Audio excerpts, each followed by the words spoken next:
Hey party people, and welcome back to MVM. And I am so freaking excited to talk about this Unmatched cooperative adventure, Tales to Amaze. This is a standalone box, and this is the first cooperative box. You can just buy this and play this. It's got characters in here, it's got enemies in here, a whole bunch of minions in here. We're gonna cover and show you what all the stuff that's in here, just kind of run through it. I played it a couple times so I can tell you about both sides of this board. I'm sure since the project's launch, you've already seen quite a bit. You read the rule book, but you want to see some of this stuff moving around and what it feels like, right? So I'm going to kind of talk about that. But first, let's just explain what Unmatched is. Unmatched, before this, was just a skirmish game, like you're battling against each other, 2 to 4 players. Generally people play at 2-player. You're squaring off using these characters from different lore. It can be movies, it can be familiar IPs, it could be comic books, it could be folklore, just all these different things, people throughout history. So there's a whole bunch of these different characters that you play against. You can get a 2-box version and just have 2 characters square off, or you can get the 4-box, and either way, no matter what you get, you have something to play. You can just plug and play this thing, and you can switch up all the characters and fight back and forth. It's awesome. Well, those can be played in here, but we're here to focus on this because it's on crowdfunding. And what this is a 1 to 4 player game where you are squaring off against 2 monsters, 2 different boards, and they both have objectives, which is brand new to the series. These have full-on objectives, and our job is to stop them. We want to stay alive. We want to have our fighters and stay alive, or we take them out. We want to survive and take out the enemy before they reach their objective. And they're going to have to do it several times, but it's up to us to take out those minions, but also take out the big bad. All right, let's dig into this so I can show you what's up. So, what you're looking at right here is 2 of our 4 characters, and I want to highlight this because some people don't know how Unmatched works. You're going to have a deck of cards. It's 30 cards. I'm trying to think of the top of my head. 30 cards, and you're going to start out with kind of like a highly thematic experience. So right here we have Nikola Tesla. Okay, Tesla has Tesla coils, and those coils are used to kind of activate the cards. So for example, when he's fighting, you will use these charges to amplify the ability on these attack cards or defensive cards. And there's cards that are hybrids in Unmatched. But these cards may also give you extra actions. They may help you get cards, make the enemy discard cards, have you draw another card, and also gain an extra action. So it's really interesting how this plays out. You get these ones at the end of the round. Of course, the more charges you have, the better, because it gives you both options versus having one and only getting one of the options on the card. This is a really interesting deck.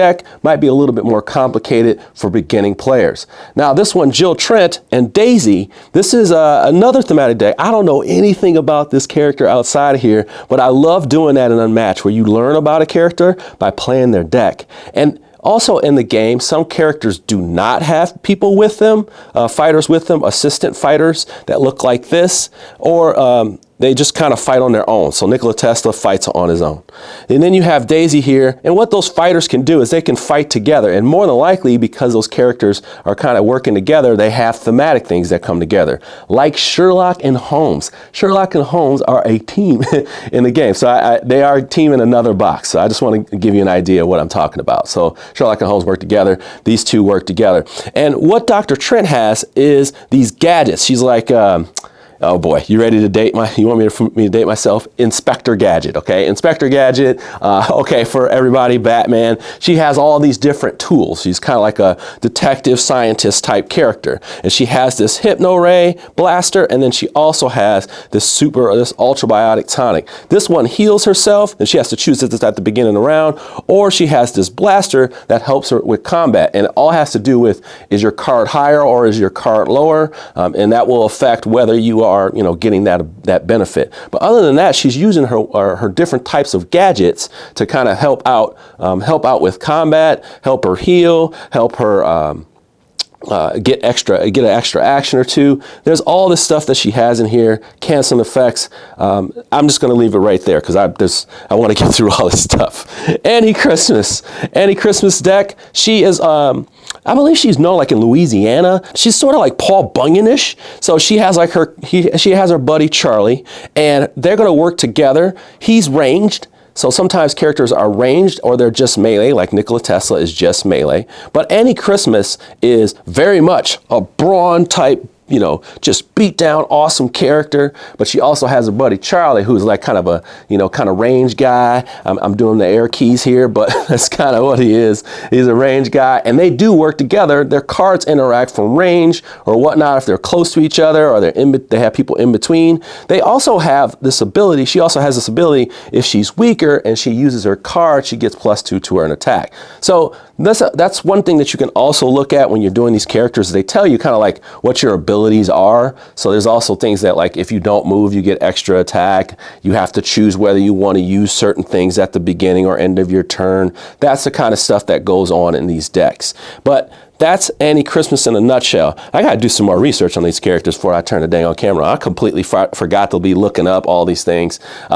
But the golden bat, it's just because a lot of these things come from different cultures. So it's like, whoa, I probably should have checked that one out. But this is the golden bat. The golden bat is fighting alone, and he's kind of like a superhero because he flies around. He's going to be flying around the board, hitting hard. As a matter of fact, his ability, if you don't move, then you actually get +2 to your attacks. That's what I was thinking at in my head. And golden bat also has a ways of escaping and kind of appearing on other sides of the map because he's flying in the game. But that's Golden Bat. They're all interesting. I've played as all four, and I will kind of show you some things as we move along. Now, in this game, we have our big bad. On this side of the board, there's actually two sides of the board.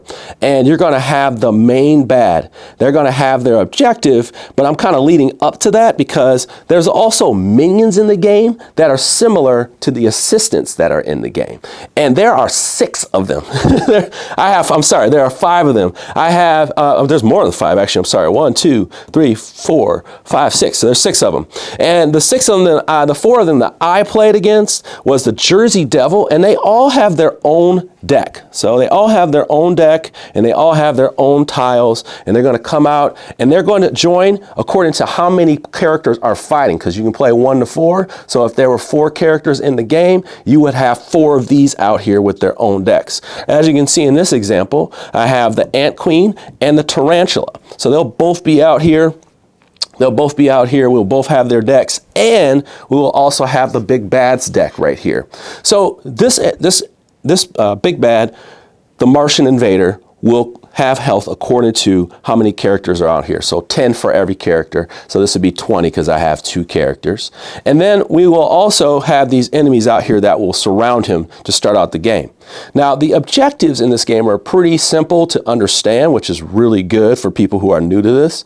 Well, what they're trying to do is this is their threat track. They're trying to move the threat track a number of times, and if they get across there a number of times, then this will happen and they will win the game. Now, as this is going along, even on both sides, terrible things will happen as they continue to complete the objective over and over again.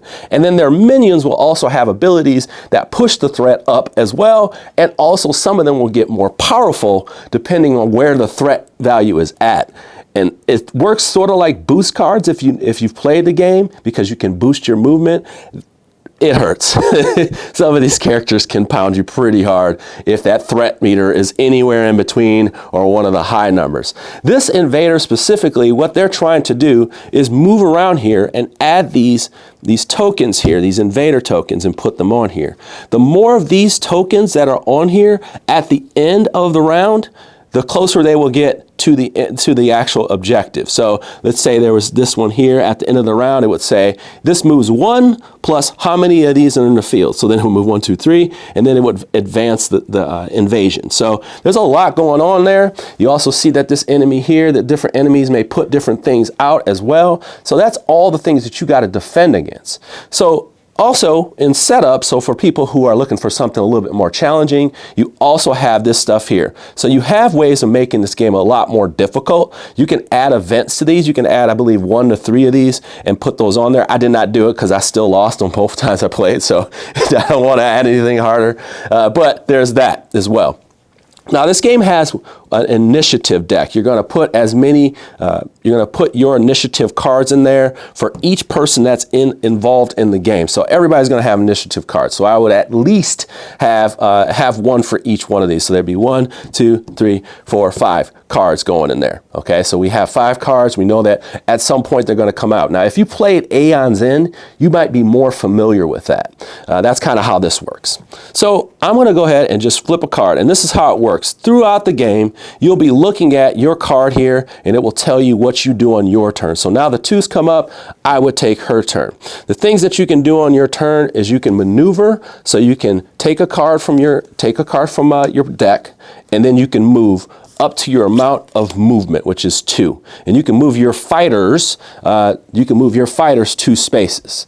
Now, you also have the option of playing like these lightning kind of action cards, those as well. And I should say, I'm sorry, cards also have a boost on it, and sometimes that's used for fighting, and sometimes that's used for moving, maneuvers. So then you would add 2 to this number, and you would get 4, so you can move 4. Then you also have these Daisy, you have this cards here as well. And this card is like kind of an instant action card. You can play that.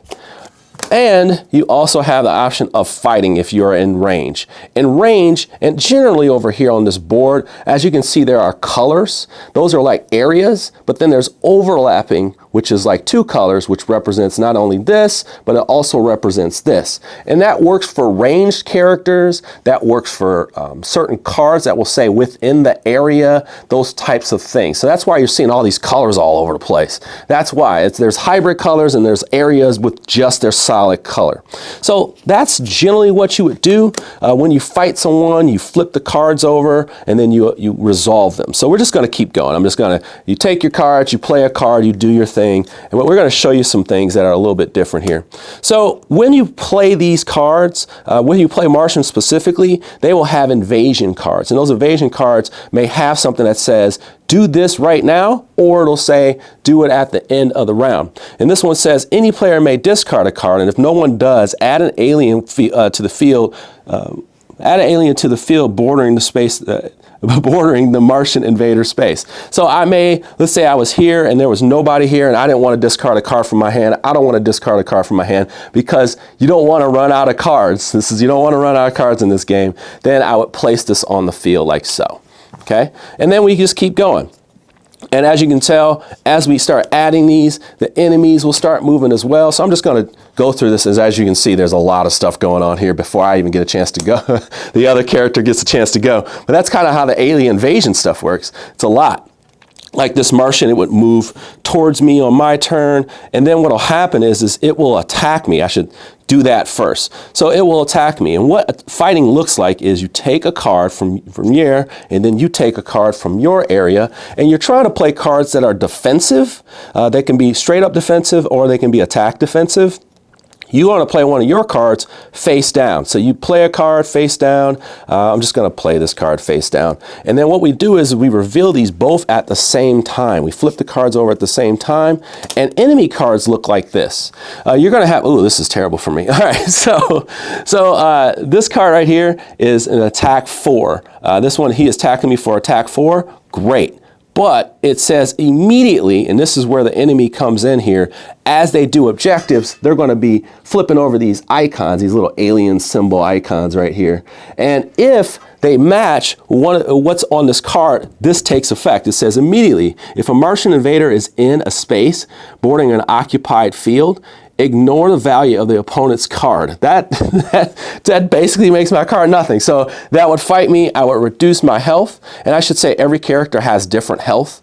And also you can see defense. So if I was attacking them with the 4 and it was my turn and I'm attacking them, they would only have 2 defense. And that kind of how this plays out. Now we also have after combat effects, but I'm not going to get into that because these are these things that kind of go back and forth in the strategy of the game in each person's deck. We go ahead and we do do this right here. Of course, like I said, the goal is to take this Martian out. The minions are going to make that even hard for you. Speaking of minions, you have this tarantula here that puts webs on here, and the more if they are on top of webs, they become a lot stronger and do things to your cards, but also these webs stop movement.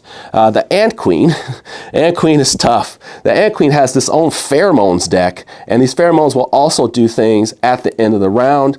Some of these characters, for example, like the skunk ape, will add an extra punch depending on where the threat is. So it's getting really strong. As this gets stronger and completes this, they have the other one here, the Jersey Devil, lots of discarding cards and devaluing cards as well. So this one's real tough here, but that skunk ape scared the heck out of me.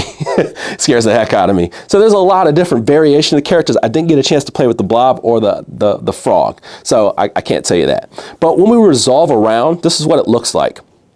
We play our turns, we play all these out until we get to the end. Generally, these will have 4 cards, but I decide to play with all the characters that have cool extra decks and stuff.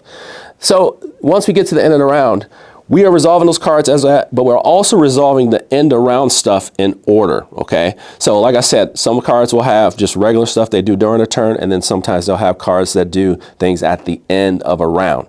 So now we're at the end of the round, and we will go across here. It says advance the threat marker a number of spaces equal to 1 plus the number of occupied fields. So 1 plus 1, 2, 3, 4. So 1, 2, 3, 4, 5. And then I would advance this track. We don't want that because we would lose, okay? So we don't want that, so we would lose. But that's kind of how that would go out.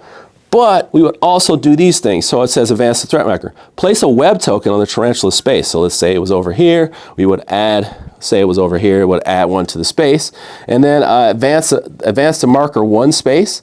And then if the threat level is over 3, and this is an example for an ant, then I would add one of these pheromone cards to the deck and it would get shuffled in. Picture taking a character such as Bigfoot, putting them in this game and have them interacting with characters in this game. Picture playing with the blob, with the skunk ape instead of playing with the tarantula. Picture, you know, like just having those minions alone changes things up and how the dynamics of all these characters work. It's really hard to explain everything inside of this game. Like I'm trying to, I want to make sure you understand what's going on here. But that's generally how the game works, and that's generally what's going on here. This Martian right here, it fights its own battles, but it's also trying to get these fields around here, and it's up to you to maneuver around here. When you maneuver around here and you stop by these fields, you can remove them, but it's still a lot of pressure applied because the other enemies, these guys here, these minions, are kicking your butt as well. They hold their own. I think that's it for this side. Let me explain the other side really quickly so you get an idea of what's going on there. All right, I am back here and I am talking about Moth Man, okay? It's nice, this is awesome. This miniature, by the way, just right away, this miniature is insane, okay? It's huge. It's a beautiful sculpt. That's all. I mean, hey, I got to tell you how I feel, man. This is, I'm sorry, it's crazy. But what's the Mothman trying to do? The Mothman is trying to finish his objective by destroying bridges. And bridges you can use. You can actually move around the bridges. But the more it destroys bridges, it's also going to cause some effects. How it gets those bridges destroyed is also just, it goes to destroy the bridges one by one. There are 4 bridges, there are random, there's more than 4, so you're gonna be shuffling those and putting them in there. The bridges will give you different benefits, they'll give you more cards, things of that nature. I mean, they have their own different benefits. Here, actually, I'll read a couple to you.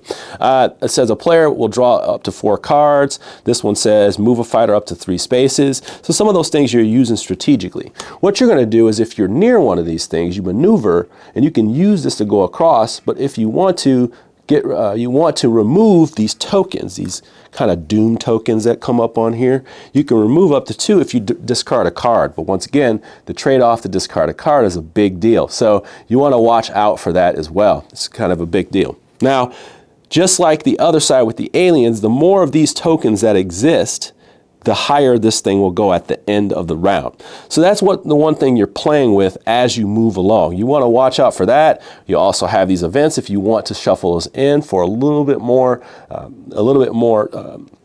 difficulty in the game. You can do it randomly, you can pick them, but you're generally trying to get up, get up close if you're Anti-Christmas, stay at distance if you're Charlie, because you're gonna be using their cards to kind of do that. But You also have, your golden bat debt, but I should emphasize their two abilities once again. This one says add +2 if she is weaker than the person. She has less health than the defender. So like she's fighting the weaker defender, boom, she blashes them. Then you have your golden bat. If they don't take any maneuvers this turn, if they take no maneuver action this turn, add +2 the value of his attacks. Now he will attack and run. He'll make you run. He'll fly anywhere here. He has one of those cards where he just flies, but he can go back in his deck as well. That's another little theme in these group of characters here. They have characters that go back in the deck, gain an extra action, things of that nature. But yeah, generally what's going to happen is if this reaches here, you don't want it to reach the 4th time. What'll happen is you will add a bridge, and you'll start with the smallest number. And then you'll add this, and the destroy bridge will take 2 effects. Okay, and the more of these that get destroyed, so this is 2, this is 4, sorry, and this is 2, it'll add to this and you'll get that effect and this effect. And really what this does is it puts Moth Man closer to you. You discard cards. Moth Man recovers health for each character that's still in the game. So there's a lot of extra pressure there. But this guy right here, Skunk Ape, he pushes the threat up, but he also can attack for this value based on where the threat track is. You got to watch that one. You got to time that one. The threat Jersey Devil will make you discard a bunch of cards. Moth Man is scaring you, so he's going to like devalue your cards or make you discard cards as well. So they have, it depends on like how you mix this up. It can get pretty rough. So I've lost both games I played and I did not cheat. Well, maybe I did cheat. I'm a solo players by trade. I believe that there's some cheaters out there, but you are definitely watching out for the pressure here. And I should even say, when you get rid of these here, when you get rid of this bridge, it moves on to the next bridge. So it doesn't even get rid of these tokens. It's your job to get rid of these tokens as best as possible, but you got the trade-off of getting rid of the cards. So that's a big deal in this game. But that's generally how this one works, and that's generally how Unmatched Tales to Amaze works. Hopefully I covered everything here, but of course I should give you some of my thoughts. And this is a paid preview, so take these things with a grain of salt. I'm going to try to be a little objective here. More. This is yet another situation where it makes me want more of Unmatched. You get more, you open the box, you try the new characters, and then of course you play it to death and you want more. But this box has quite a bit of content in it. It's actually more than meets the eye, because if you're a fan of Unmatched and you have a bunch of characters, mix those in. There's rules in the back of the book. I didn't entertain that because all my characters are at work. But the opportunity to use all your different characters, I think there's some modifications coming up for some other things, but other than the wording, from what I read, that's just it, like how you resolve some of these things. So you got all those characters. Then you mix in all the minions in here, different combinations of minions. You may know the objective and how things play out. Well, if you do, you add more of these events. There's probably more that are going to be unlocked, but there's quite a few in here as well to mix things up. So you have quite a bit to play with, but we always want more. And we know, and this is the key, that they're going to support this. And that is what I love. I hope that they continue to support this, but I feel comfortable enough that I feel like they are going to continue with the success of this. So that makes me very happy. This game it's always been fun, and now they've made it accessible to a solo player all the way up to a 4-player, which I really do appreciate that a solo player, 1 player can play this game. That's awesome. That's all I really have. I'm an Unmatched lover, so it's kind of hard here. It's kind of hard here, and you're probably an Unmatched lover too, so you know what's up. But hopefully I helped you make an informed backing decision for even some of the new players that are just interested in the system. It's a very easy system. Manage your cards, boost your cards to move around, play certain cards in combat that have different effects. It's very easy to get into, which is why I think some people appreciate this design so much. And it's the gift that keeps on giving. But hopefully I did help you make an informed backing decision, because I can't tell you what to do with your money. Party people, if you have questions, leave them in the comments below. And with that, take care. Have a wonderful day. Thank you for joining me on MVM.